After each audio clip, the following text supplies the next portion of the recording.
तो सर्वमान्य जो विधि चल रही है, अगर मैं कहूं कि इस दुनिया में, तो सबसे पहला जो श्रेय अगर जाता है वो है पतंजलि को।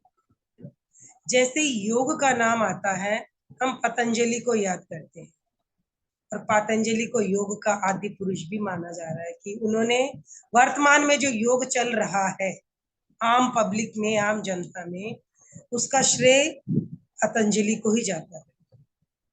तो पतंजलि ने योग की परिभाषा क्या दी? योग है चित्त वृत्तियों का निरोध। योग यानी चित्त वृत्तियों का निरोध। और योग में जो अंतिम पड़ाव है साधना का, वो है समाधि। अब हमें समाधि को कैसे प्राप्त करना, समाधि की अवस्था तक कैसे जाए, उसके लिए योग के 8 अंग बताए गए। और वो अंग क्या है? स्टेप बाय स्टेप हमें समाधि के लिए, ध्यान के लिए तैयारी भी करवाते हैं, और हमें ध्यान में ले जाने वाले भी होते हैं, और अंतिम समाधि को प्राप्त करवाने वाले भी होते हैं। तो आप लोगों ने सबने सुना ही होगा और जानते ही होंगे कि 8 अंग कौन कौन से हैं। यम, नियम। यम में अहिंसा, अचौर्य, सत्य, ये जो 5 ब्रह्मचर्य, ये सारी चीजें यम में आती हैं। नियम में बाहरी सूची, कैसे शरीर को सफाई रखी जाए, कैसे विचारों की, कैसे बाहरी क्रियाकांड, ये सब नियम में आ जाते हैं। तो पहला हुआ यम, दूसरा नियम, तीसरा आसन, जो हम ये आसन और करते हैं वही आसन, चौथा प्राणायाम, पांचवा प्रत्याहार, छठा धारणा, सातवां ध्यान, और 8वां समाधि।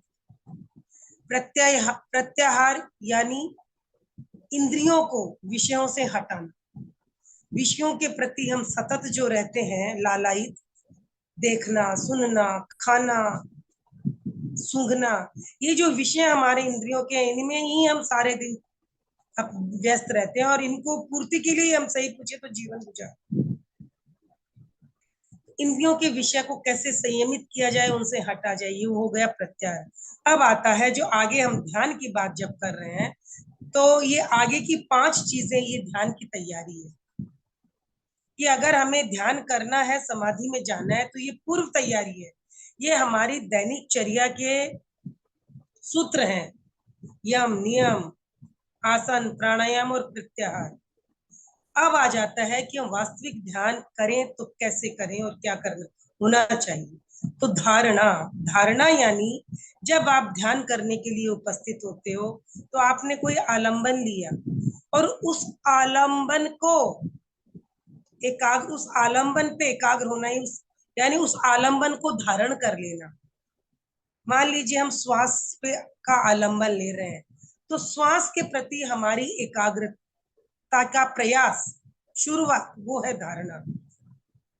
कि हमने श्वास को पे केंद्रित किया अपने ध्यान को, और उस पर कितनी देर एकाग्र रह पाते हैं। स्टार्टिंग में क्या होता है, हम एकाग्र नहीं रह पाते।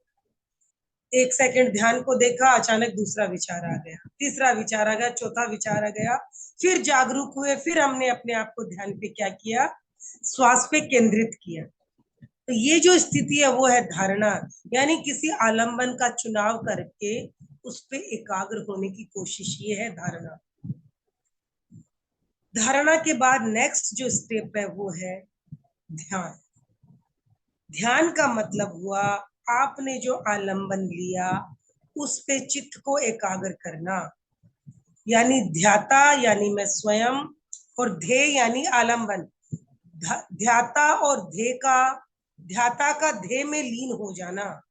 हमने जो आलंबन चुना, उस आलंबन पर हम कुछ समय के लिए एकाग्र हो पाए, तो जितनी देर हमारी एकाग्रता सधी, वो है ध्यान। क्लियर?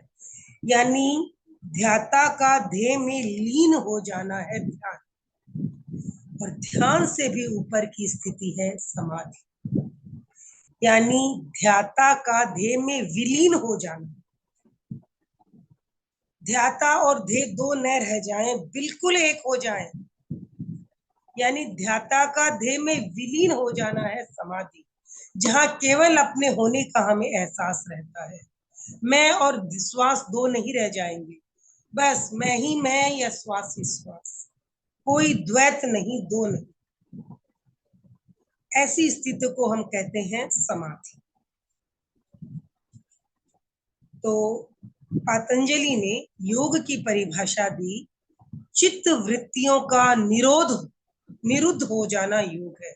निरुद्ध यानी बिल्कुल रुक जाना योग है। अब हम ये नहीं जानेंगे कि चित्त की वृत्तियां क्या है, तो हम कैसे जाने कि ये निरुद्ध अवस्था कौन सी होगी। चित्त की 5 वृत्तियां बताई गई। प्रमाण यानी ज्ञान करना। हम सतत कुछ न कुछ जानते रहते हैं, अनुभव करते रहते हैं, कुछ न कुछ कंटिन्यू हमारे जीवन में चलता रहता है। ज्ञान प्रमाण, जिसको उन्होंने प्रमाण कहा, तो प्रमाण के भी उन्होंने 3 प्रकार बताए, प्रत्यक्ष, अनुमान और आगम। हम जो देखते हैं उन चीजों को जानते रहते हैं, अनुमान से जानते रहते हैं। मान लीजिए कहीं धुआं उठा, आप क्या करोगे, जान लोगे कि वहां आग लगी है। आगम यानी हमारे ग्रंथों को हम पढ़कर, तो ये सतत नॉलेज लेते रहना, जानते रहना, दैट इज प्रमाण। ये जो 5 वृत्तियां बता रही हूँ, इनका रुक जाना समाधि है, योग है। तो पहला हुआ प्रमाण, यानी निरंतर कुछ न कुछ जानना, अनुभव करना, ये हो गया हमारा प्रमाण। प्रमाण के बाद आ जाता है विपर्य। विपर्य यानी विपरीत जानना, किसी भी चीज को विपरीत जानना यानी मिथ्या ज्ञान। प्रमाण हुआ सत्य ज्ञान, विपर्य हुआ मिथ्या ज्ञान, गलत जानना, दैट इज विपर्य। ये प्रवृत्ति भी हमारे साथ चलती है। तो पहला हुआ प्रमाण, विपर्य। तीसरा हुआ विकल्प, निरंतर विचार चलते रहते हैं। कुछ विचारों को हम जानते हैं, कुछ को जानते भी नहीं है अंदर ही। यानी कहते हैं कि हम 1 सेकंड में कम से कम 30 विचार हमारे आते हैं, लेकिन हम इतने जानते नहीं है। चलते रहते हैं विचार, नॉन स्टॉप थिंकिंग प्रोसेस, हमारे थॉट प्रोसेस हमारे भीतर चलता रहता है। ये हो गए हमारे विकल्प, है ना। चौथा हो जाता है निद्रा, सो जाना, नींद। नींद भी क्या है, चित्त की ही वृत्ति है। आप सोते हो, सो के जब उठते हो आपको पता रहता है ना कि आप इतनी देर सोए। अगर नींद में कुछ नहीं होता तो आपको कैसे पता चलता कि आप इतनी देर सोए या आप सोए थे। तो इसे हम क्या कहते हैं, यानी नींद भी क्या है, एक वृत्ति ही है, चित्त की वृत्ति है। क्लियर। पांचवा आ जाता है स्मृति, कितनी चीजें जो पुरानी हमारे साथ हो चुकी हैं, बीत चुकी हैं, उन्हें हम याद करते रहते हैं। तो ये 5 चित्त की वृत्तियां बताई गई, प्रमाण, विपर्य, विकल्प, निद्रा और स्मृति। ये 5 वृत्तियों का निरुद्ध हो जाना, रुक जाना है योग। तो जब आप ध्यान में प्रवेश करोगे तो ये 5 चित्त की जो वृत्तियां हैं, या तो आप एकाग्र होते हो तो आप ध्यान में हो। मान लीजिए किसी भी एक वृत्ति पे जो आपके भीतर चल रही है, आप उस पे एकाग्र हो तो वो ध्यान की कैटेगरी में आ गए, या वो बिल्कुल रुक गई हैं तो आप समाधि की स्थिति में आ गए। अदरवाइज हम ध्यान में नहीं होते। ध्यान की जो पूर्व स्थिति है, धारणा, उसमें हम चलते चले जाते हैं। हमारा प्रयास है ध्यान करने का, लेकिन ध्यान में हम कब जाते हैं, जब हमारा चित्त एक आलंबन पे क्या हो गया है, केंद्रित हो गया, एकाग्र हो गया, रुक गया। यानी हमने जिस ध्येय को चुना, अगर हमने श्वास को चुना है तो हम लगातार कुछ समय तक श्वास पे एकाग्र रहे तो हमारा ध्यान है, अन्यथा धारणा की स्थिति में हम चल रहे हैं। क्लियर। धारणा। तो ये जो 5 चित्त वृत्तियां बताइए, आप उनको बिल्कुल ध्यान में रखोगे, और जब आप ध्यान कर रहे हो, ये 5 वृत्तियां, या तो आप एकाग्र हो किसी एक वृत्ति पे, अथवा ये वृत्तियां रुक गई हैं तो आप। अब मैं चाहूंगी कि हम इसके व्यवहारिक पक्ष को जानें। ये इतनी गहरी बातें, योग शास्त्र की बातें हैं, हम इसको व्यवहारिक स्तर पर जाने। जरूरी नहीं हम योग सूत्र पढ़ें, ये सबके लिए संभव भी नहीं, सब समझ भी नहीं पाए, बहुत गहरी बातें हैं। लेकिन जब हम ध्यान के लिए उपस्थित हुए हैं तो हमें व्यवहारिक स्तर पर ये जानना होता है कि हम कब ध्यान में हैं।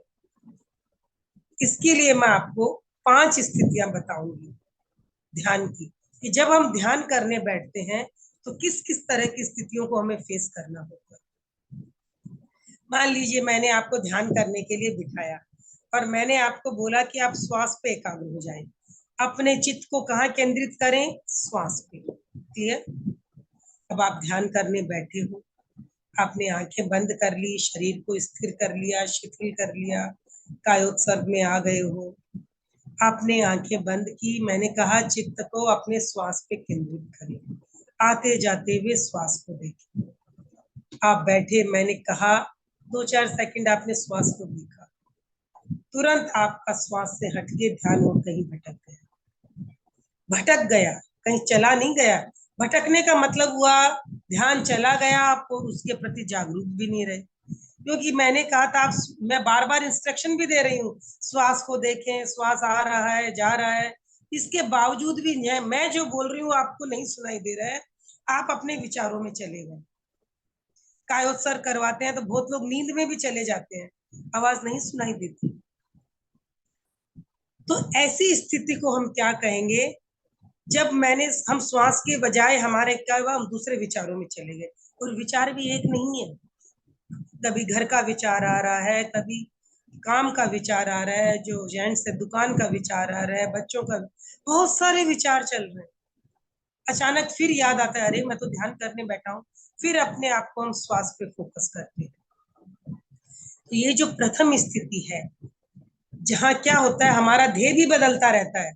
हमने चुना था श्वास को, लेकिन श्वास हट गया, श्वास की जगह अनेक अनेक अनेक हमारे क्या हो गए, विचार आने लग गए, विकल्प आने लगे। तो ऐसी स्थिति को हम क्या कहेंगे, चिंतन, है ना, जहाँ अनेक विषय, अनेक विकल्प। चुना था निश्चित हमने एक श्वास को, लेकिन अब आपके विचार भी एक जगह नहीं टिके हुए हैं। कभी आपका विषय घर है, कभी आपका विषय बच्चे हैं, कभी आपका विषय बिजनेस है, कभी आपका विषय कुछ और है। तो जहाँ अनेक विषय होते हैं, अनेक विकल्प होते हैं, ऐसी स्थिति को हम कहेंगे चिंतन। और हम स्टार्टिंग में सभी चिंतन की स्थिति में ही रहते हैं, बिल्कुल आंखें बंद हैं, शरीर स्थिर है, सब कुछ है, लेकिन भीतर क्या चल रहा है, चिंतन, अनेक विषय, अनेक विकल्प। ये स्थिति हमारी कैसी है, क्षिप्त और विक्षिप्त स्थिति में है। क्लियर। इससे थोड़ा और आगे हम बढ़ते हैं, है ना। तब जो स्थिति आती है उसे हम कहते हैं अनुप्रेक्षा। कैसे, अनुप्रेक्षा, जब आपने अभी मेरे साथ बहुत सारी अनुप्रेक्षाएं की थी, अमूर्त चिंतन का जब मैंने विषय चुना हुआ था, तो वहां मैंने क्या लिया था, एक विषय, उसी एक विषय के चारों तरफ हमारा चिंतन घूमता था। जैसे कि मैंने विषय लिया था अनित्य, है ना। अनित्य अगर विषय लिया तो मेरा सारा चिंतन क्या घूमा, केवल उस अनित्य के चारों। मैंने क्या कहा, ये स्थान है जिस पे मैं बैठी हूँ, वो अनित्य है, संयोग से जुड़ा है, जो जुड़ा है उसका वियोग भी होता है। मैंने स्थान की बात कही, मैंने शरीर की बात कही, विचारों की बात कही, रोग की बात कही, कर्मों की बात कही, बहुत सारे मैंने चिंतन विचार लिए, लेकिन उन विचारों का विषय क्या था, केवल एक अनित्य। उस एक अनित्य विषय को समझने के लिए मैंने बहुत सारे विकल्प लिए। तो यहाँ क्या हो गया, हमारा एक ही विषय लेकिन विकल्प अनेक।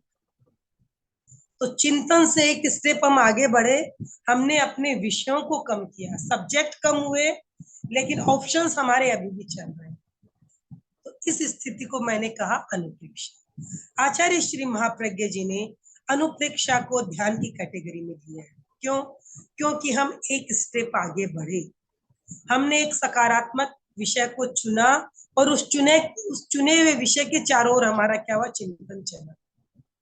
तो चिंतन से आगे बढ़ के हम किस स्थिति में आए, अनुप्रेक्षा, जहां एक विषय अनेक विकल्प। स्टार्टिंग में क्या था, अनेक विषय अनेक विकल्प। क्लियर। अब नेक्स्ट मैंने आ गया, एक विषय अनेक विकल्प। विकल्प अभी भी अनेक है, और इस स्थिति को हमने कहा अनुप्रेक्षा। इसको गुरुदेव आचार्य श्री महाप्रज्ञ जी ने ध्यान की कैटेगरी में रखा है। इससे और आगे बढ़े, ये अभी बहुत आगे बढ़ना है। ये दूसरी स्थिति है। तीसरी स्थिति में क्या होता है, जहां हमारा एक विषय था विकल्प ज्यादा थे। अब हमने एक विषय और एक विकल्प चुन लिया, इसे हम कहते हैं भावना। आपने देखा अनुप्रेक्षा में हमने एक विषय चुना, एक विकल्प चुना, हमने बहुत सारे अनुचिंतन किए, अंत में हमने एक भावना चुनी, क्या? मैं अनित्य हूँ, या मेरा शरीर अनित्य है, मेरा शरीर अनित्य है, मेरा शरीर अनित्य है। यानी अनुप्रेक्षा से अनुभूत सत्य का हमने बार बार रिपीटेशन किया, यानी एक विषय एक विकल्प, इस स्थिति को हम कहते हैं भावना। ये भी ध्यान की कैटेगरी में आता है। कैसा ध्यान? सविषयक ध्यान। अगर आप मानसिक जप करते करते भी एकाग्र हो जाते हो, वो भी आपका ध्यान है, क्योंकि एक विषय एक विकल्प। तो भावना को भी हमने क्या रखा? ध्यान की कैटेगरी में। तो पहला चिंतन था बहुत, विकल्प, विषय, बहुत बहुत। फिर हमने अनुप्रेक्षा, एक विषय और अनेक विकल्प। नेक्स्ट हम आए एक विषय एक विकल्प भावना। अब जब हम ध्यान की स्थिति में चले जाते हैं तो हमारा विकल्प खत्म हो जाता है, केवल विषय रह जाता है, यानी मैं अनित्य हूँ, मैं अनित्य हूँ। ये केवल विषय नहीं रह जाता है, इस विषय के साथ मेरा चित्त एक मेक हो जाता है, यानी मैं अनुभव के स्तर पर आ जाती हूँ कि मैं अनित्य हूँ, मेरा शरीर अनित्य है, मेरा शरीर, ये अनुभूति हो जाना, यानी ध्याता का ध्येय के साथ एक हो जाना। क्लियर? जहां दो दो थे, विषय और विकल्प, दोनों मिलके एक बन गए, केवल विषय रह गया, विकल्प खत्म, केवल अनुभूति रह गई, मेरा शरीर अनित्य है। ये स्थिति होती है ध्यान की। और इससे आगे जब बढ़ा जाता है, न विषय न विकल्प, कुछ नहीं, केवल अपने शरीर के अनित्य होने की अनुभूति, यानी शरीर ये अनित्य है, मैं शरीर नहीं हूँ, केवल चेतना हूँ, मैं हूँ। ये है समाधि की स्थिति। तो चौथा हो गया ध्यान, जहाँ केवल एक रह जाता है, दो मिलके, और पांचवा हो गया समाधि, जहाँ कुछ नहीं, शून्य। क्लियर? बिल्कुल शून्य। तो इस तरह व्यवहारिक दृष्टि से अगर हम ये जाने कि कब ध्यान जन्म हुआ, मैं कब ध्यान की स्थिति में गया, तो इसके लिए जब हम ध्यान में बैठेंगे तो ये 5 बैरोमीटर आपके सामने, ये 5 कसौटियां हैं, आप खुद अपने आप को जज करिए कि आप कौन सी स्थिति में, या चिंतन में चल रहे हैं, या अनुप्रेक्षा में है, या भावना में है, या ध्यान में, या समाधि की स्थिति। समाधि की स्थिति क्षणिक रूप से हमें अनुभव होती है अगर गहरे ध्यान की स्थिति बन जाती है।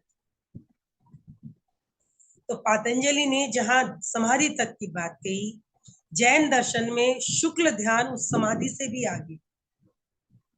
धर्म ध्यान की स्थिति को हम समाधि की स्थिति कह सकते हैं, लेकिन शुक्ल ध्यान की जो स्थिति जैन दर्शन में बताई गई है, वो स्थिति समाधि से भी आगे की स्थिति है, क्योंकि चरम शुक्ल ध्यान के समय बिल्कुल कम समय होता है, बहुत ही कम क्षण होते हैं, उसके बाद निश्चित रूप से हम निर्वाण को प्राप्त होता है, शरीर से मुक्त होके आत्मा सिद्ध अवस्था को चली जाती है। तो हम किस प्रकार, जब ध्यान करने के लिए हम उपस्थित हुए हैं, तो हमें बिल्कुल ये पता लगना चाहिए कि हम किस स्थिति में हैं, और ये कोई दूसरा आपको जज नहीं कर पाएगा, आपको स्वयं ही स्वयं को जज करना है, इन कसौटियों पे परख के कि आप कौन सी स्थिति में। और ध्यान में जाने के लिए जहाँ पतंजलि ने यम, नियम, आसन, प्राणायाम और प्रत्याहार बताया है, ये 5 पूर्व तैयारियां, इसी तरह आचार्य श्री महाप्रज्ञा जी ने प्रेक्षा ध्यान में जो 5 बातें हमें बताई हैं, उपसंपदा की चर्या के सूत्र, आप बहुत बार उनके विषय में सुन चुके हो।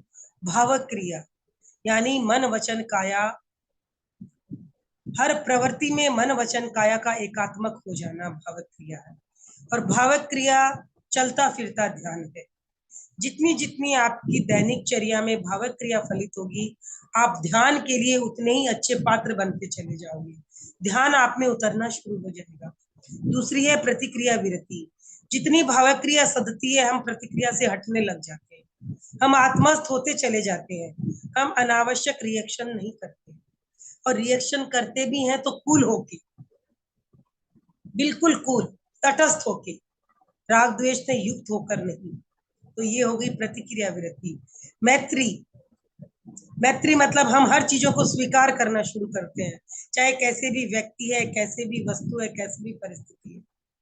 और जितना जितना हम स्वीकार करना सीख जाते हैं, हमारी मैत्री स्थापित होती चली जाती है। और जितनी ध्यान की गहराई में हम अनुभव में उतरेंगे, हमें ये अनुभव हो जाएगा कि सब जीव समान है, सब मेरे मित्र है, कोई मेरा शत्रु नहीं। हमारी मैत्री स्थापित हो जाएगी। मित आहार और मित भाषण, ये दो और मुख्य है। ये दो चीजें से हमें स्टार्ट करनी है कि हमें अपने भोजन को, जिससे हमारे रसायन बनते हैं, और रसायन हमारे भावों को नियंत्रित करते हैं, हमारे विचारों को नियंत्रित करते हैं, हमारे शरीर को स्वास्थ्य देते हैं। तो भोजन के प्रति जागरूक हो जाना, और भाषण, भाषा हमारे व्यवहार का नियामक तत्व है। भाषा से हम एक दूसरे से व्यवहार से जुड़े हुए हैं। अनावश्यक बोलना, झूठ बोलना, कटु बोलना, ये सब मित भाषण के अंतर्गत हो जाता है। और मौन, जितना जितना मौन सधेगा, हमारे ध्यान में उतनी गहरे उतरते चले जाएंगे। अनावश्यक बोलना हमारे अनावश्यक विचारों को जन्म देता है, अनावश्यक प्रतिक्रियाओं को जन्म देता है। तो भाषा, भाषा का संयम बहुत जरूरी है ध्यान में उतरने के लिए। आप देखते होंगे विपश्यना में जो लोग जाते हैं, उन्हें 10 दिन मौन रहना होता है। कुछ समय के लिए वो खाली प्रश्न उत्तर कर सकते हैं अपने गुरु से या अपने मेंटर से, इसके अलावा बिल्कुल मौन। जब हम प्रेक्षा ध्यान साधना के लिए भी जाते हैं, तो हमें मौन की साधना के लिए प्रेरित किया जाता है। ज्यादा से ज्यादा मौन, जितना जितना हम मौन में रहते हैं, हम भीतर प्रवेश करने लग जाते हैं। तो ये उपसंपदा की चर्या के 5 सूत्र, अष्टांग योग के 8 सूत्र, ये सब हमें ये बताते हैं कि हम कैसे ध्यान में जाएं और कब ध्यान का जन्म हमारे भीतर हो सकता है। मैंने आपको 5 व्यवहारिक कसौटियां भी ध्यान की बताई। तो जब भी आप ध्यान करने बैठे, बिल्कुल उन कसौटियों पे अपने आप को कसे कि आप किस स्थिति में हैं। तो जितना जितना आप आत्मावलोकन करेंगे, आप ध्यान के लिए, ध्यान की गहराई में उतरते चले जाएंगे, ध्यान के लिए एक अच्छे पात्र बनते चले जाएंगे। तो चलिए अब हम ध्यान करते हैं। आज हम श्वास का आलंबन लेके ध्यान करेंगे। केवल श्वास को देखना है, जैसा आ रहा है वैसे उसी रूप में, केवल श्वास के प्रति साक्षी हो जाना है और पूरा जागरूक रहना है। कब आप श्वास से हटे, जितने जागरूक रहोगे तो आपको पता चलेगा कि मैं श्वास से हट गया हूँ, विचार आ गया दूसरा, तो तुरंत जागरूक हो जाएं और वापस श्वास पे अपने आप को फोकस करें। तो चलिए ध्यान के लिए तैयार हो जाएं। अपने अपने आसन और मुद्रा का चुनाव करें, वीतराग मुद्रा अथवा ज्ञान मुद्रा, सुखासन, वज्रासन, पद्मासन या अर्ध पद्मासन। जो नीचे नहीं बैठ सकते हैं वो कुर्सी पे बैठे, दोनों पैरों के बीच फासला रखें, पैरों के नीचे आसन रखें, गर्दन, कमर और रीढ़ की हड्डी सीधी रहे। श्वास को मंद करें, मंद मंद और मंद। आंखें बिना दबाव दिए कोमलता से बंद।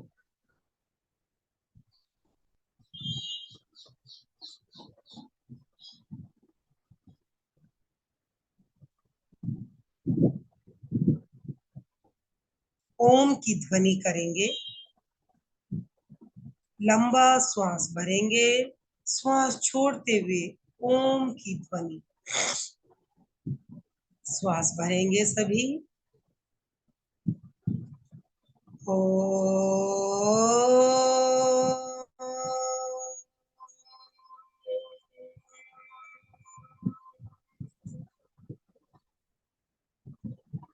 श्वास भरें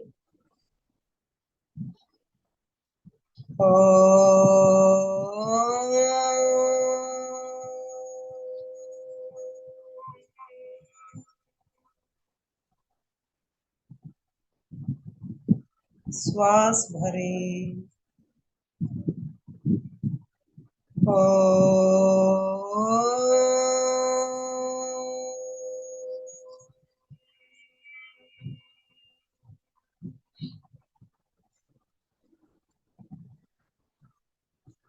श्वास भरें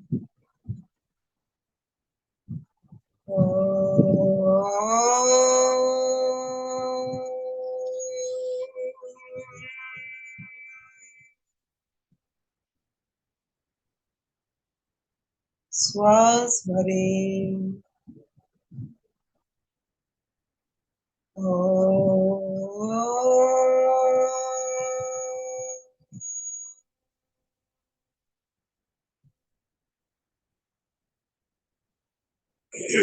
शांत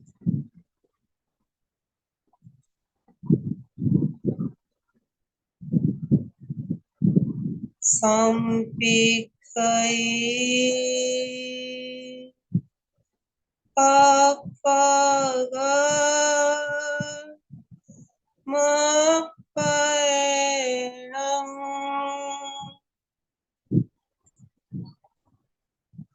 आत्मा के द्वारा आत्मा को देखिए, स्वयं स्वयं को देखिए।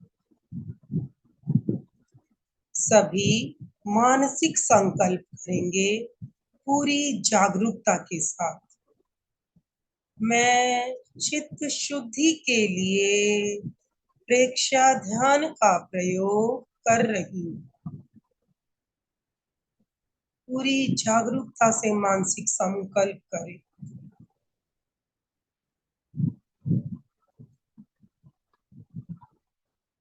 ध्यान का एक ही ध्येय होना चाहिए, चित्त शुद्धि। चित्त शुद्धि से हमारे भाव शुद्ध होते हैं, भावों से विचार और विचारों से व्यवहार। ध्यान का मूल लक्ष्य है चित्त शुद्धि। कायोत्सर्ग, शरीर को स्थिर रखें। कोई हलन चलन नहीं, पूरी स्थिरता। सुझाव दें, पूरा शरीर शिथिल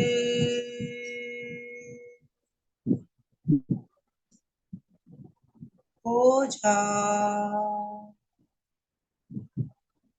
हो जा, हो जा। पैर से लेकर सिर तक एक एक अवयव को क्रमशः देखते जाएं, शिथिलता का सुझाव दें और उसका अनुभव करें।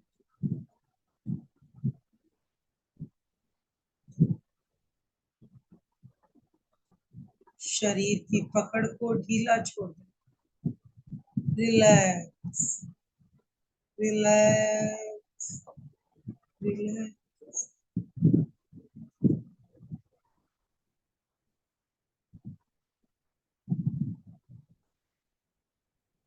दोनों पैर रिलैक्स, अनुभव करें शिथिल हो रहे हैं दोनों पैर।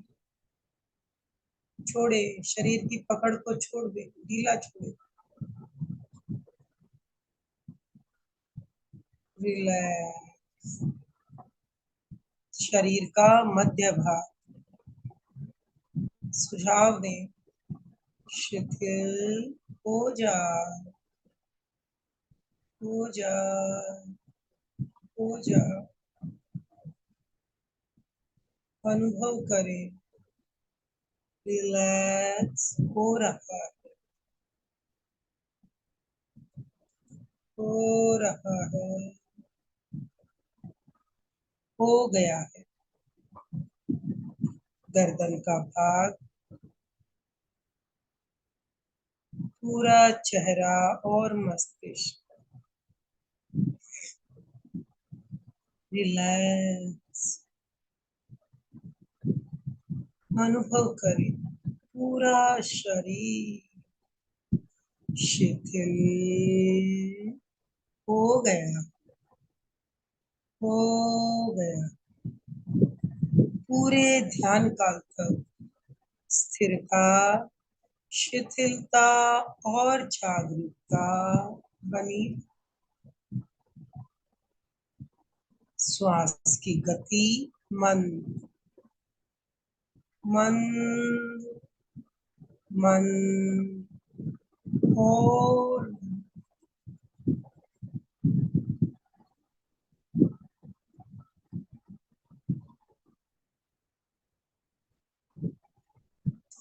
चित्त को नाक के अग्रभाग प्राण केंद्र पर केंद्रित करें। चित्त को नासाग्र पर केंद्रित करें। आते जाते हुए श्वास को देखें।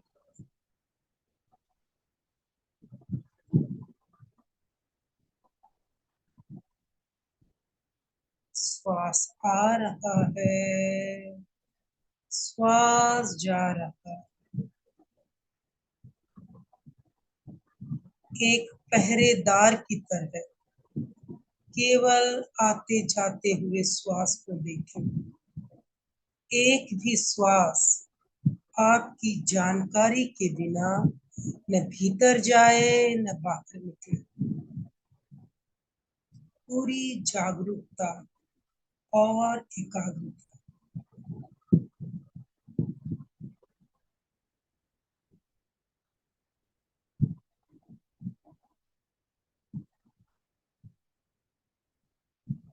श्वास आ रहा है, श्वास जा रहा है।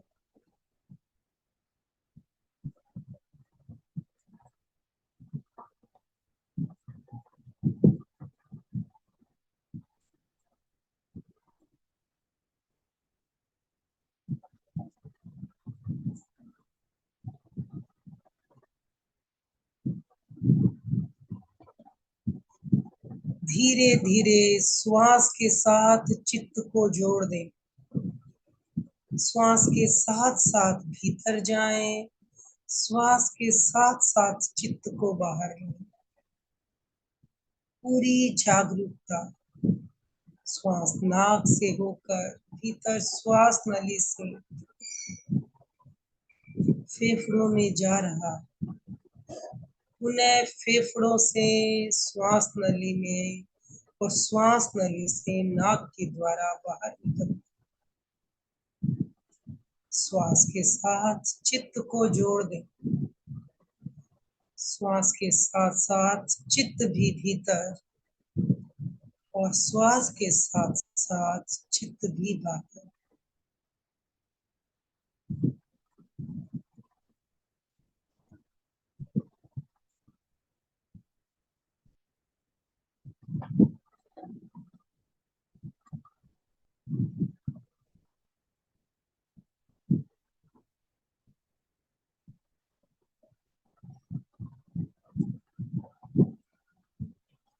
केवल श्वास को देखें, श्वास के प्रति जागरूक रहें।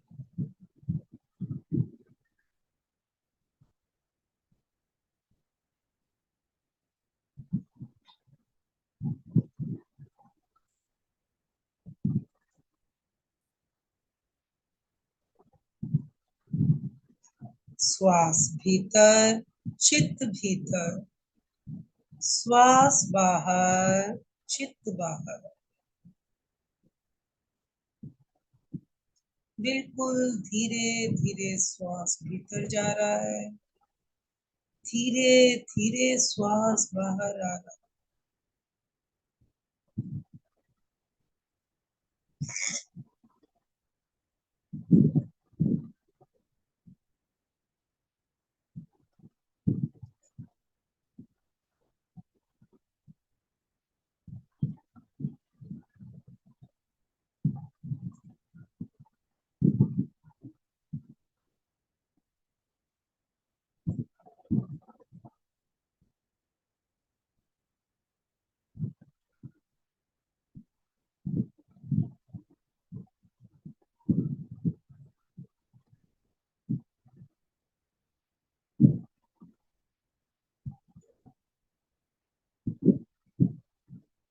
पूरी जागरूकता बनी रहे, केवल श्वास के प्रति जागरूक रहे।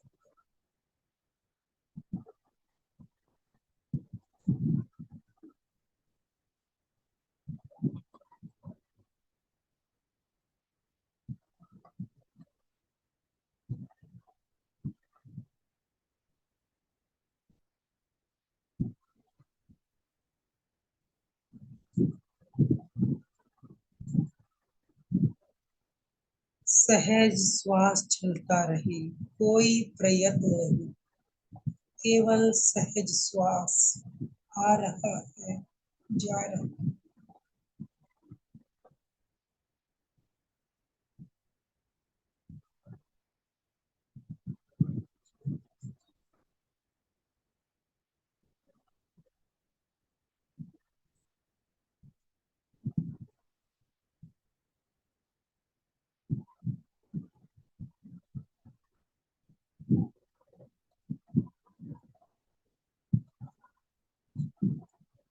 केवल श्वास के प्रति जागरूक रहे। चित्त और श्वास एक में हो जाए।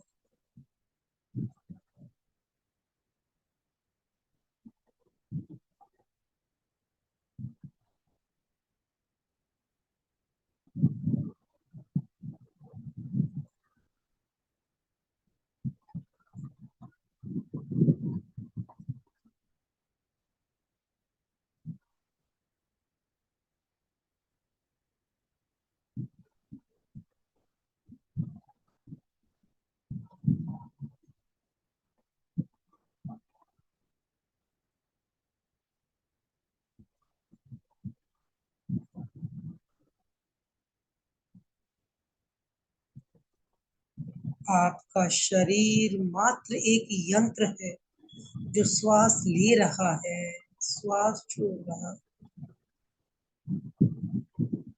श्वास ले रहा है, श्वास छोड़।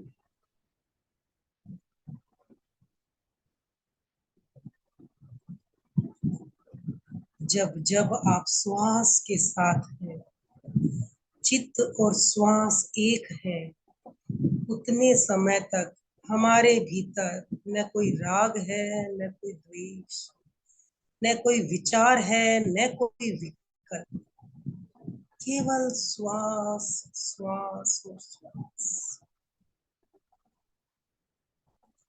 न कोई स्मृति है, न कोई कल्पना,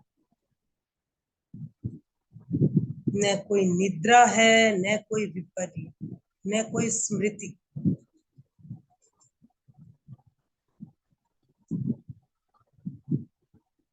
केवल श्वास के साथ जुड़ा हुआ चित्त एकाग्र है, अपने आलंबन के साथ एकाग्र है। ये स्थिति है ध्यान की। हमारा चित्त, हमारी चेतना पूर्ण रूप से एकाग्र है श्वास के प्रति।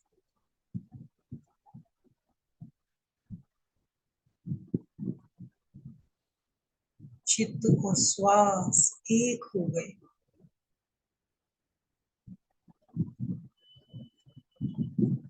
अनुभव करें, केवल श्वास आ रहा है, जा रहा है।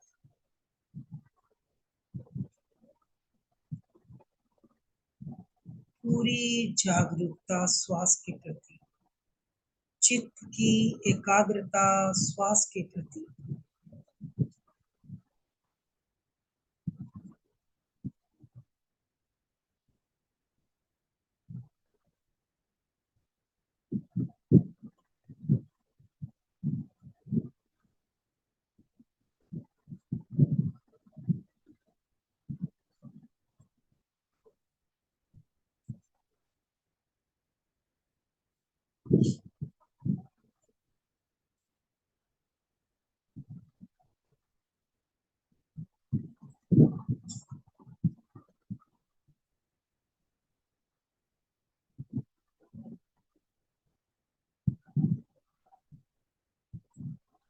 श्वास वर्तमान की घटना है, न भूत की स्मृति है, न भविष्य की कल्पना।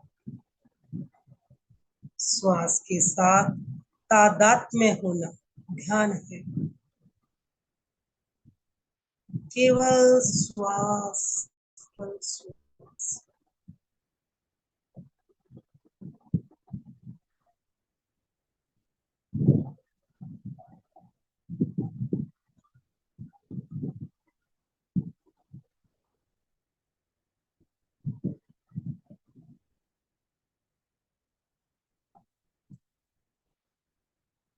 दो तीन लंबे श्वास लें।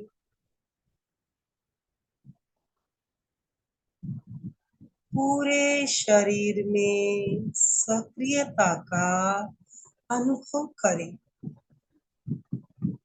धीरे धीरे वर्तमान में लौट आए।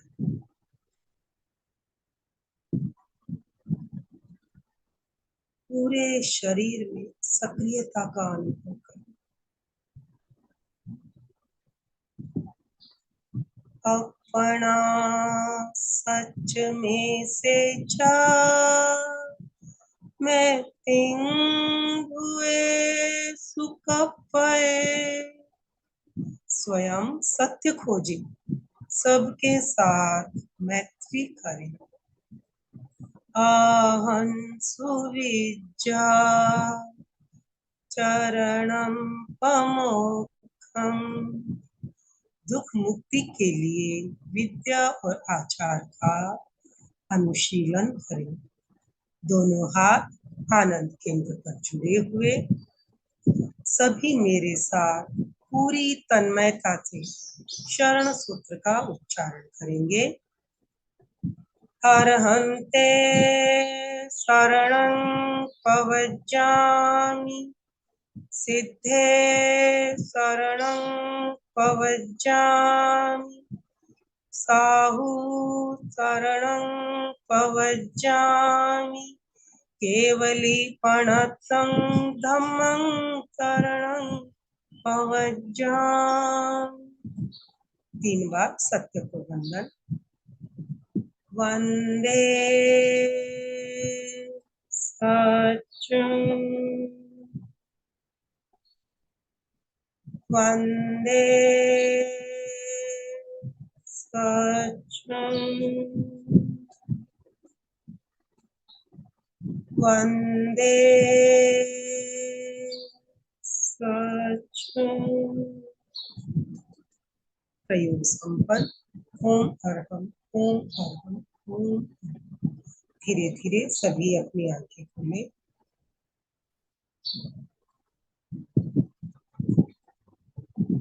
ओम और हम बहुत ही शानदार तरीके से आपने ध्यान का जन्म कैसे होता है इस बारे में एक एक तथ्यों को पॉइंट टू पॉइंट क्लियर करते हुए हमें हमारा मार्गदर्शन किया। समाधि की स्थिति कुछ पल के लिए तो आई होगी आपके अंदर, कुछ समय ऐसा लगा होगा बिल्कुल आप समाधिस्थ हो गए हो। यस, हाँ बिल्कुल। तो मंजू जी, मुद्रा का बहुत ज्यादा महत्व बताया गया ध्यान के। हम जो ध्यान करते हैं तो मुद्रा 2 प्रकार की बताई गई हमें। एक तो हम लगाते हैं ज्ञान मुद्रा, एक वितराग मुद्रा या ब्रह्म मुद्रा। तो मैं ऐसा अनुभव होता है मुझे, जब हम ज्ञान मुद्रा लगा के बैठते हैं, अंगूठा तर्जनी को मिला के जब हम चित्त को एकाग्र करते हैं तो हमारा ये मुद्रा खुल जाती है। अंगूठा अंगुलियां अलग अलग हो जाती है और बाकी अंगुलियां जो हम छत की ओर रखते हैं वो भी नीचे लटकने लगती है। तो ये हमारा ध्यान फिर वहां रहता नहीं है। तो इसलिए ये इस मुद्रा को नहीं लगा के अगर हम दूसरी मुद्रा जो बताई गई उसका प्रयोग करें तो ज्यादा अच्छा होता है। क्या देखिए, अगर हम गहरे ध्यान, मुद्रा ये सब तो हमारे सहायक अंग है जी, लेकिन अगर हम गहरे ध्यान में चले गए हैं, अगर मुद्रा हमारी नहीं भी टिके तो उससे फर्क नहीं पड़ता है, क्योंकि गहरे भीतर उतरते ही हमारी जो एनर्जी है ना, प्राण ऊर्जा, वो वर्तुलाकार हो ही जाती है, जी जी वो जी। अंदर ही अंदर रहती है, बाहर जाती नहीं है। तो गहरे ऐसे तो ध्यान में देखिए जाते हैं तो वितराग मुद्रा मुद्रा की तरफ बेस्ट है। ध्यान रहता नहीं है, बिल्कुल सही बात है। ये हम अंगुलियां और ये जो अंगूठा मिला के रखते हैं, ये कब खुल जाता है, कब उंगलियां नीचे लटक जाती है, हमें पता भी नहीं चलता है। जब हमें ध्यान आता है फिर वापस मुद्रा लगाते हैं, फिर वापस खुल जाती है थोड़ी देर में। तो ये देखिए, समाधि या ध्यान की स्थिति में जा रहे हैं तो हमारा वहां से जब ध्यान हट जाता है, वो अपनी अंगुलियां अपने आप खुल जाती है। तो इसीलिए ब्रह्म मुद्रा या वितराग मुद्रा बेस्ट बताया गया। इसीलिए शायद मेरे को जब वितराग मुद्रा आई, वो सर्वोत्तम मुद्रा बताई गई कि उसमें हमारा हथेली के ऊपर हथेली टिकी होती है, गोद में स्थापित कर लिए थे, तो उसके प्रति हमें वहां क्या ध्यान भी होता है नहीं ना, देना पड़ता स्थिरता है। ज्यादा अच्छे से बनी रहती है, स्थिरता, क्योंकि हम टिका चुके हैं। अंगुलियां तो हमारी आदत नहीं है, लेकिन अगर हथेली पे हथेली टिकाते हैं तो ऑटोमेटिक क्या है ना, सपोर्ट अच्छा है। तो हमारे जी लिए वितराग मुद्रा मैं कहूंगी ज्यादा बेटर है। पर क्या होता है ना कि स्टार्टिंग में जब एकाग्रता नहीं सध रही होती है ना, तो जब चंचलता अधिक होती है तो हमें पहले ज्ञान मुद्रा ही करना चाहिए। क्योंकि यहाँ जो हमारा ब्रेन का पॉइंट है ना, पहली बात तो हमारे शरीर में चंचलता का कारण है वायु, है ना। अपान वायु मुद्रा ऐसे लगती है जब हम वायु को कंट्रोल कर कम करना है हमें, और मतलब वायु, लेकिन वायु को संतुलित करने के लिए क्या होता है, ये ज्ञान मुद्रा। ये वायु है हमारी, ये अग्नि है, इससे क्या होता है, संतुलन होता है वायु का। और यहाँ हमारे ब्रेन के पॉइंट है तो हमारी एकाग्रता भी सधती है। तो स्टार्टिंग में जो साधक है वो ज्ञान मुद्रा लगाए तो वो चीज सही है, क्योंकि अगर छूट भी जाती है एकाग्र होने से तो उससे बहुत फर्क नहीं पड़ेगा। बराबर। चंदू जी दुगड़ ने हैंड राइज किया हुआ है। चंदू जी पूछिए, आप अपने आप को अनम्यूट कर पाएंगे? जय जिनेन्द्र मंजू जी एंड जय जिनेन्द्र जी भाई साहब। Yes. जैसे कि आप भाई साहब ने बताया कि मतलब ध्यान करते हैं तो ज्ञान मुद्रा लगाते हैं तो उंगली की छूट जाती है। और अभी यहाँ पे मैं जैसे हूँ तो मैं भी डेली करती हूँ ध्यान। तो एक तो क्या, जैसे सलाइवा जैसे आता है तो मुंह को जब उस समय घटकते ना, तो थोड़ा वापस वो ध्यान है ना एक बार छूट जाता है ऐसा, कि भी जैसे मुंह में आया कि सलाइवा अपन घटकते हैं तब ऐसा लगता है। और दूसरा अपन उसमें ध्यान जो श्वास पे लगा, तो जैसे अपन जब ध्यान करते जो श्वास पे टिकाते हैं ना, तो जैसे अपन अंतर्यात्मा में जैसे से शक्ति केंद्र पे जाना, शक्ति केंद्र से ज्ञान केंद्र पे जाना, तो जो ज्ञान केंद्र से ऊपर जब नीचे जाते हैं तो उसका क्या मतलब, वो अपन ऊर्जा को लेके नहीं, उसमें हम यात्रा ही करते हैं, नीचे से ऊपर, ऊपर से नीचे, हाँ ठीक है ना। वो प्राण तो पूरे शरीर में प्रवाहित हो रहा है, हम खाली उसको ऊपर नीचे, अंतर यात्रा हमारे सक्रियता, हम सक्रिय कर रहे हैं अपने जितने भी चैतन्य केंद्र है ना। जनरली जब हम नॉर्मली संसार में है तो हमारी चेतना ज्यादा नीचे रहती है ना, नीचे के केंद्रों पे रहती है। और उसको जगाने के लिए, चेतना की ऊर्ध्वारोहण के लिए अंतर यात्रा की जाती है।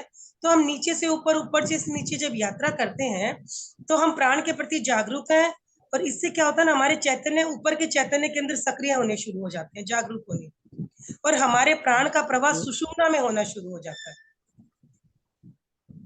तो इसमें हम लेके जाए या नहीं लेके जाए ऐसा कुछ नहीं है, चेतना सब जगह है।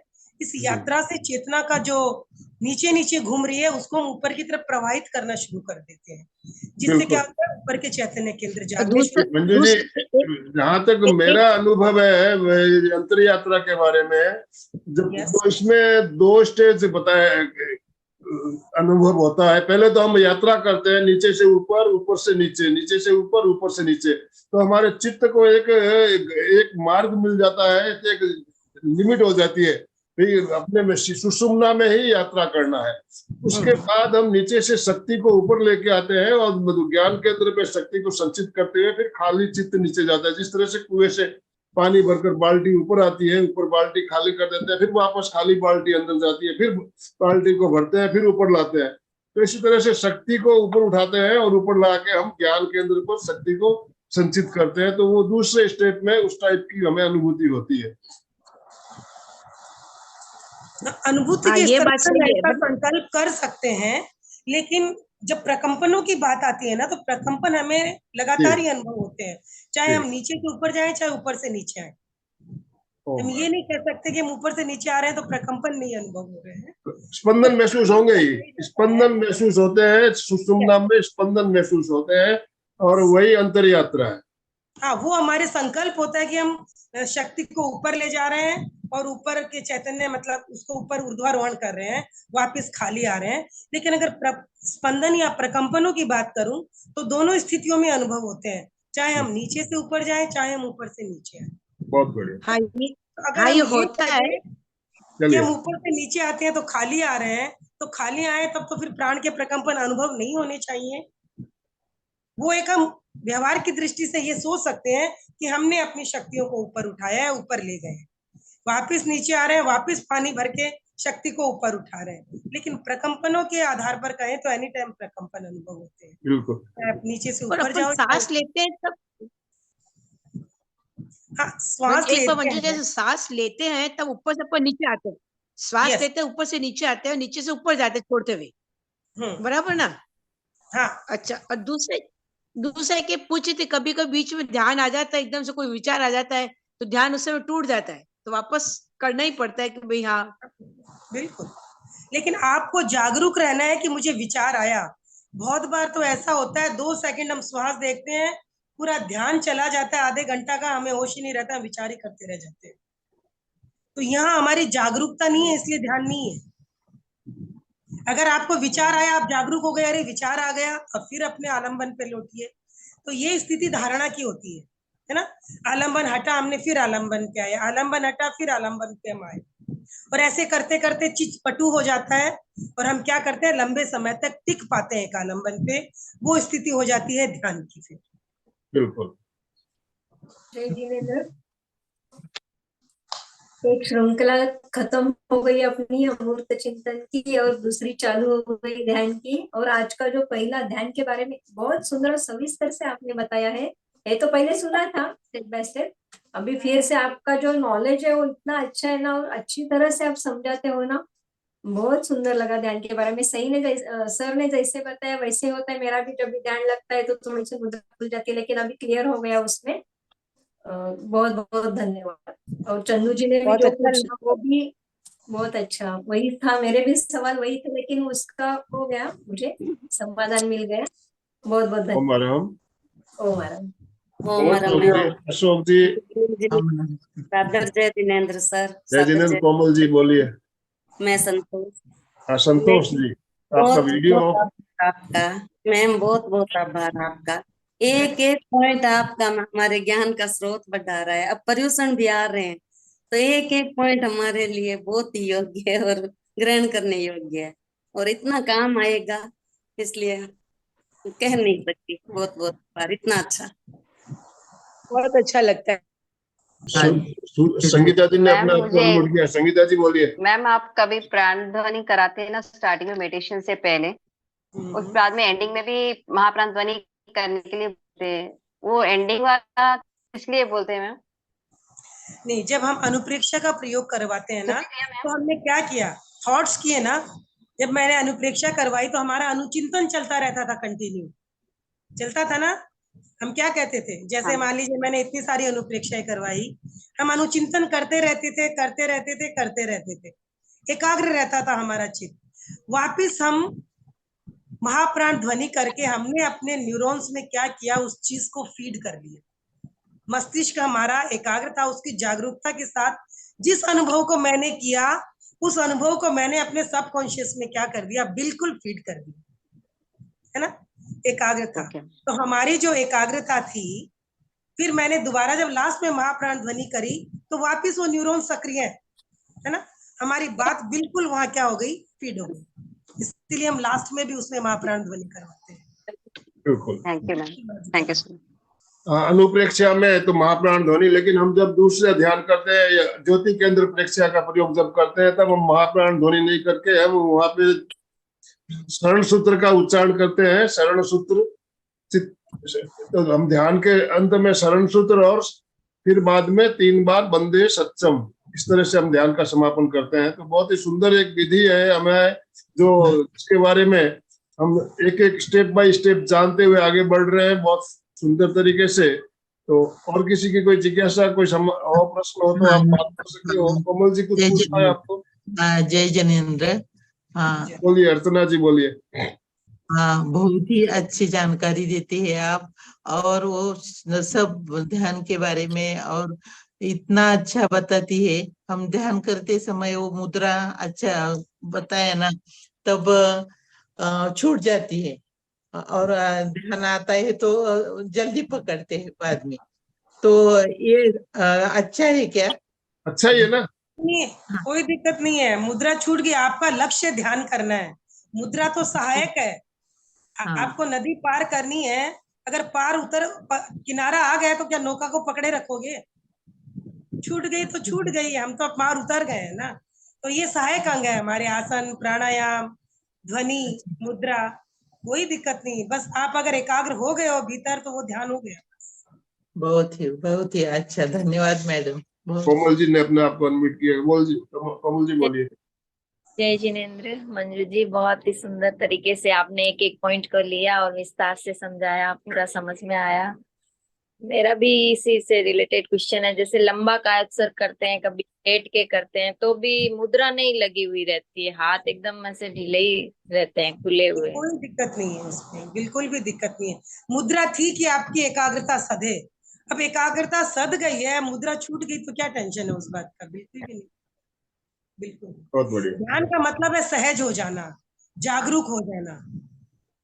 ऊपर की चीजें तो सहायक है कि वैसे करोगे तो जल्दी इस तरह से हो पाओगे। छूट गई है तो कोई दिक्कत नहीं, बिल्कुल भी नहीं। देखिए कायोसर्ग में जब हम तंद्रा में, कभी कभी ऐसी होती है, निद्रा में नहीं होते, हम तंद्रा में चले जाते हैं। Yes. तंद्रा में चले जाते हैं। तंद्रा में होता है क्या है, कभी कभी हमें जो शब्द बोले जाते हैं प्रशिक्षक के द्वारा, कभी सुनाई देते हैं, कभी नहीं सुनाई देते, कभी सुनाई देते हैं, कभी नहीं सुनाई देते। तंद्रा, और जिस तंद्रा की अवस्था आ जाती है, तंद्रा की अवस्था में भी हमें नहीं जाना है, पूरी तरह से जागरूक रहना है। तो इसीलिए हम संकल्प लेते हैं तो कहते हैं मैं पूरी तरह जागरूक रहूंगा, तंद्रा निंद्रा में नहीं जाऊंगा। ये संकल्प लिया आपने तो आप प्रयास करेंगे जागरूक रहने के लिए। उसके बावजूद भी अगर नींद आ जाती है तो उसमें कोई बुराई नहीं है कि तनाव से मुक्ति मिली हमें। तनावग्रस्त रहेंगे तो तंद्रा भी नहीं आएगी, नींद भी नहीं आएगी। तनाव से अगर मुक्ति होती है तो हमें नींद आती है, तो उसमें नुकसान तो कुछ है नहीं, हानि नहीं है। जागरूकता में कमी कभी कभी आ जाती है संकल्प लेने के बावजूद भी, फिर भी हमें प्रयास पूर्वक जागरूक रहना चाहिए। तो समय हमारा संपन्न। सर बिल्कुल। तंद्रा बोल तो क्या होता है सर? तंद्रा, तंद्रा मंजू जी। तंद्रा एक तो नींद आ जाती है, ठीक है ना। जैसे मान लीजिए मैं आपको उदाहरण से बताऊं, हम ध्यान करने बैठे, ठीक है। ध्यान करने बैठे हैं, कुछ देर तक हम अपने आलम्बन के प्रति जागरूक है, श्वास देख रहे हैं। फिर ऐसा होता है कि हमारी अचानक जागरूक होते हैं और देखते हैं, अरे ध्यान तो, आंख खुलती है तो देखते हैं ध्यान तो खत्म हो गया, आधा घंटा हो गई। हम उस वक्त सोए भी नहीं है, ठीक है ना, नींद नहीं आई थी हमें, लेकिन हमें कुछ आभास भी नहीं था, बेहोशी की स्थिति। तो बेहोशी को भी ध्यान नहीं कहेंगे। ध्यान है एकाग्रता, जागरूकता। क्लियर? तंद्रा तो मतलब अपने निद्रा से सांसों। भी बुरी स्थिति है, नींद से भी बुरी स्थिति तंद्रा है। नींद में सोते हैं तो सोच के सोए हैं और उठेंगे तो पता चलेगा सोए हैं, लेकिन तंद्रा में तो नींद भी नहीं थी, बेहोशी थी। इसीलिए आज मैंने बताया ना कि निद्रा भी चित्त की वृत्ति है। योग दर्शन में निद्रा को भी वृत्ति बताया है, और निद्रा आना भी ध्यान नहीं है। लेकिन बेहोशी तो बिल्कुल भी ध्यान नहीं, उससे तो हमें बिल्कुल बचना है।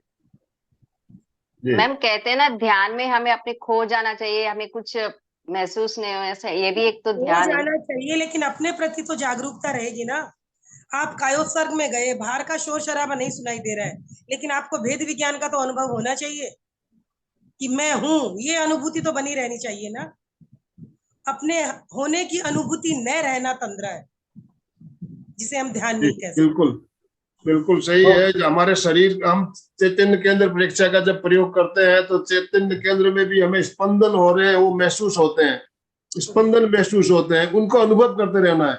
आप जागरूक रहोगे तो ही आपको स्पंदन महसूस होंगे। और जागरूकता हटी, आपको महसूस होना बंद हो जाएगा। क्या हो रहा है चैतन्य केंद्र में कुछ भी पता नहीं चलेगा। तो चैतन्य केंद्र परीक्षा करते समय हम इस चित्त को एकाग्र करते हैं किसी केंद्र पर, तो वहाँ स्पंदनों को महसूस करते हैं, वहाँ जो वाइब्रेशन हो रहे हैं उनको महसूस करते हैं। तो जागरूकता रहने पर ही हमें महसूस होता है तो अब सर समापन हमें की ओर- सांसों का ध्यान करना चाहिए, सांसों को देखते रहना चाहिए क्या मैम? यस, ये सबसे अच्छा आलंबन है, क्योंकि हम श्वास को देखते हैं ना, तो श्वास के प्रति तो हमारा कोई विचार ही नहीं आता है। क्या विचार है श्वास के प्रति? क्या विचार है आपका? है क्या कुछ? कोई राग द्वेष नहीं, कोई विचार नहीं, कोई विकल्प नहीं। श्वास के बारे में अगर सोचने के लिए बोल दूंगी, आप कुछ सोच नहीं पाओगे। आप सोचो, पागल हो जाओगे, क्या सोचो, है ही नहीं कुछ सोचने का। तो इसीलिए श्वास ऐसा आलंबन है जो हमें भटकने नहीं देता है। जितना जितना श्वास को देखेंगे, हमारी एकाग्रता, ज्ञाता दृष्टा भाव, ये सब बढ़ते चले जाएंगे और हम गहरे ध्यान की स्थिति में जाने के लायक बन जाएंगे। श्वास गहरे प्रेक्षण क्या है? बेसिक प्रयोग है। ये प्रयोग जब सधेगा तो आप आगे समाधि की बात कर सकते हैं, जी उसकी जरूरत नहीं। मैम, गहरे ध्यान में सांस का भी अपन को महसूस नहीं होगा ना, सांस आ रही है क्या, जा रही है क्या? बिल्कुल नहीं, श्वास सूक्ष्म हो जाता है, हम सिर्फ हैं इतना ही एहसास रह जाता है। आप गहरे कभी कायोत्सर्ग करो संपूर्ण, उसमें आपको बहुत अनुभव लगेगा। Thank you ma'am, thank you so much. और बहुत ही छोड़ते हुए रीढ़ की हड्डी गर्दन सीधी रखते हुए, आंखों को बिना दबाव दिए कोमलता से बंद रखते हुए मेरे साथ साथ सभी उच्चारण करें। मैं चैतन्यमय हूँ, मैं आनंदमय हूँ, मैं शक्तिमय हूँ। मेरे भीतर अनंत चैतन्य का, अनंत आनंद का, अनंत शक्ति का सागर लहरा रहा है। इसका साक्षात्कार करना ही मेरे जीवन का परम लक्ष्य है। मंगल भावना, हमारा आज का दिन मंगलमय हो, आनंदमय हो, शांतिमय हो। इन्हीं शुभ भावनाओं के साथ ओम शांति शांति शांति। कृतज्ञोस्मि, हम सब गुरुदेव के आभारी हैं।